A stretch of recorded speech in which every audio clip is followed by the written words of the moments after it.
મહુવા શહેરમાં અંડરગ્રાઉન્ડ ડ્રેનેજનો પ્રશ્ન અને ઉભરાતી ગટરોનો પ્રશ્ન કદી હલ થશે જ નહીં. કંપોજ ખાતે ગંદા પાણીના નિકાલ માટે 5 ઇલેક્ટ્રિક મોટર મુકાઈ છે, જેમાં એક જ મોટર હાલ કાર્યરત છે અને 4 મોટર બંધ પડેલી છે. તંત્રને ધ્યાન દેવું નથી. નેતાઓ આરામ ફરમાવે છે અને પ્રજા ટેક્સ ભરીને પણ ગંદકીમાં હેરાન થાય છે.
આજ લાંબા સમયથી મહુવાના શહેરી વિસ્તારમાં અંડરગ્રાઉન્ડ ડ્રેનેજ અને ઉભરાતી ગટરનો પ્રશ્ન સામાન્ય બન્યો છે.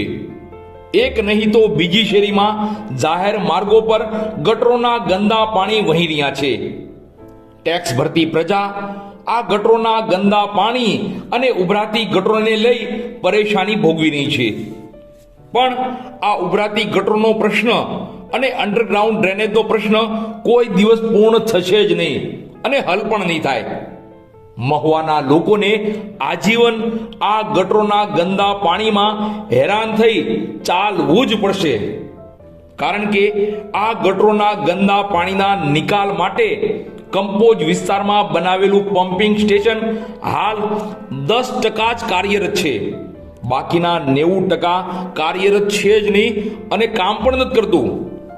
તમે કહેશો આ શું છે અને પમ્પિંગ સ્ટેશનનું કાર્ય શું હોય છે? ચાલો પમ્પિંગ સ્ટેશનના કાર્યની વાત કરીએ. મહુવા શહેરનું તમામ ડ્રેનેજનું અને ગટરોનું ગંદુ પાણી કંપોઝના પમ્પિંગ સ્ટેશન ખાતે પહોંચે છે અને આ પમ્પિંગ સ્ટેશનની ચેમ્બરમાંથી મસ્ત મોટી ઇલેક્ટ્રિક મોટર દ્વારા તેનો યોગ્ય જગ્યાએ નિકાલ થતો હોય છે.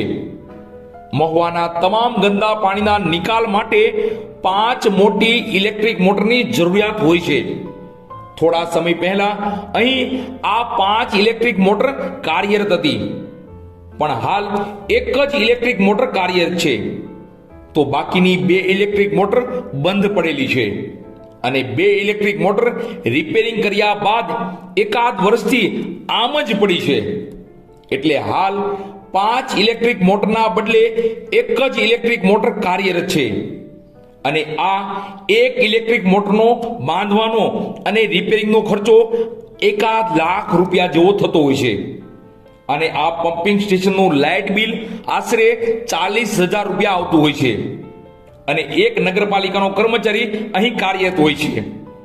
એટલે વર્ષમાં પમ્પિંગ સ્ટેશનનો કુલ ખર્ચો આશરે 8 થી 10 લાખ રૂપિયાનો આવતો હોય છે. આટલો મોટો ખર્ચો છતાં નગરપાલિકાનું પમ્પિંગ સ્ટેશન યોગ્ય કામ કરતું જ નથી. એટલે આ તમામ બાબતો પરથી એવું અનુમાન થઈ રહ્યું છે કે મહુવા શહેરનો ડ્રેનેજનો પ્રશ્ન, ઉભરાતી ગટરનો પ્રશ્ન આ 5 ઇલેક્ટ્રિક મોટર કાર્યરત થશે તો જ પૂર્ણ થશે. નહીતર મહુવાની પ્રજાને ગટરોના ગંદા પાણીમાં જ હેરાન થવું પડશે. વળી અહીં ગંદા પાણીમાંથી પ્લાસ્ટિકનો કચરો પણ દૂર કરાતો જ નથી અને ગંદા પાણીનો પાઇપ પણ લીકેજ હોય પાણી નિકાલ થવાને બદલે ફરી પમ્પિંગ સ્ટેશનમાં પાછું આવે છે. તંત્રને આ બાબતે કંઈ કરવું જ નથી. 9 વોર્ડમાં પ્રજાના મતોથી ચૂંટાયેલા 36 નગરસેવકો પ્રજાની મુશ્કેલીમાં વધારો કરવા સિવાય કંઈ કરતા જ નથી. ફરી ચૂંટણી આવશે ત્યારે ચૂંટણીમાં ઊભા રહેલા આ મૂર્તિયાઓ પ્રજા પાસે મતોની ભીખ માગશે અને ભોળી પ્રજા ફરી મતો આપશે અને પરિસ્થિતિ તમે જોવો જ છો.